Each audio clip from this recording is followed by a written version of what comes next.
Hi friends, welcome to Radhe's 2223.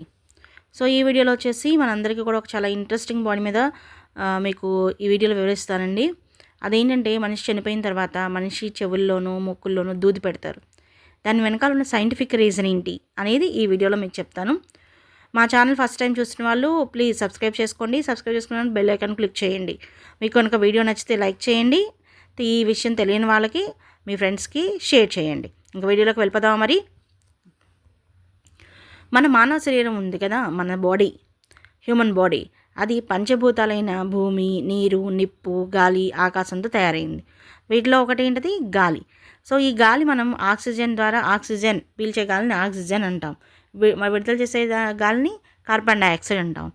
So ఇలా మన శరీరంలోకి ప్రవేశించిన ఆక్సిజన్ అనేది ఒకేటి ప్రవేశిస్తుంది, కానీ శరీరంలోకి వెళ్ళంగానే 10 వాయువులుగా, అంటే 10 రూపాలుగా అది రూపాంతరం చెందుతుందని చెప్పేసి మనకి ఎప్పటి నుంచో మన సిద్ధులు, యోగులు అనేవాళ్ళు మన ఆయుర్వేద వాటిల్లో పుస్తకాల్లో రాశారు.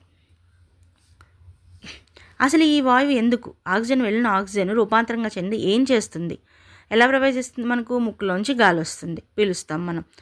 సో ఆ పీల్చిన గాలి మనకి ఏమవుతుందంటే వివిధ రూపాలుగా మార్పులు చెంది ఊపిరితిత్తులు పని చేయడానికి, ఒకటి కళ్ళు అటు ఇటు తిప్పడానికి, మనం కనురెప్పలు మూయటానికి, ఆవలించడానికి, దగ్గడానికి, తుమ్మటానికి, సో అపాన వాయువు మనకు విడుదల చేయడానికి, ఇలా 10 రకాలుగా ఈ 10 రకాల రూపాంతరాలు చెందిన వాయువు 10 రకాల పనులు చేయడానికి అనేది మన శరీరంలో ఉపయోగిస్తాం దీన్ని.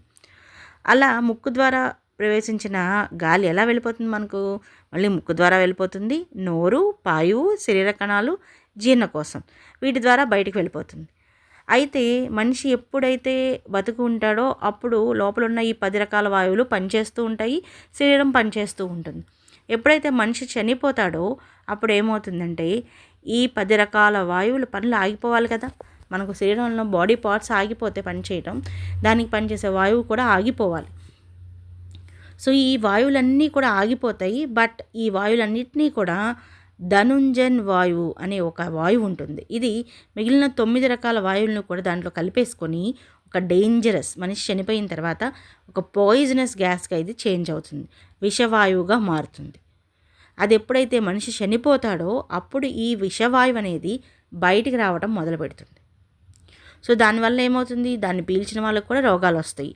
అందుకని చెప్పి ఎప్పుడైతే మనిషి చనిపోతారో అప్పుడు వెంటనే ఆ వాయువు, ఈ ధనంజన వాయువు అనే వాయువు బయటికి రాకుండా ముక్కుల్లోనూ చెవుల్లోనూ దూది పెట్టేస్తారు. సో ఆ వాయువు రావటం అనేది, బయటికి రావటం అనేది ఆగిపోతుంది. దానివల్ల ఏమవుతుంది? చుట్టుపక్కల ఉన్న వాళ్ళకి హాని కలగకుండా ఉంటుంది. కానీ ఎంతసేపు ఆపగలము ఆ దూదుల ద్వారా? అందుకని చెప్పేసేసి మనిషి చనిపోయిన తర్వాత ఎక్కువ కాలం అనేది మనిషిని ఉంచకుండా దహనం చేసేయాలి. అంటే ఆ బాడీ అనేది, డెడ్ బాడీ అనేది అక్కడ ఉంచకుండా మనిషిని, శవాన్ని దహనం చేయడం కానీ పూడ్చిపెట్టడం కానీ చేసేయాలంటారు. ఎందుకంటే మనిషి శరీరంలోంచి ఈ విషవాయువు అనేది బయటికి స్ప్రెడ్ అవ్వకుండా చూడటానికి. సో ఇప్పుడు అర్థమైంది కదా ఫ్రెండ్స్, ఎందుకు మనిషి చెవుల్లోనూ ముక్కుల్లోనూ చనిపోయిన తర్వాత దూది పెడతారో? ఎందుకని? ధనంజన్ అనే విషవాయువు బయటికి స్ప్రెడ్ అవ్వకుండా ఉండటానికి. ఓకేనా ఫ్రెండ్స్? సో ఈ విషయం కనుక మీకు నచ్చింది, రీజనబుల్ అనిపిస్తే, ఎక్స్ప్లెనేటబుల్ అనిపిస్తే కనుక మీ ఫ్రెండ్స్కి కూడా షేర్ చేయండి, లైక్ చేయండి. Don't forget it. సబ్స్క్రైబ్ చేసుకోండి, బెల్ ఐకాన్ క్లిక్ చేయండి. Thank you for watching.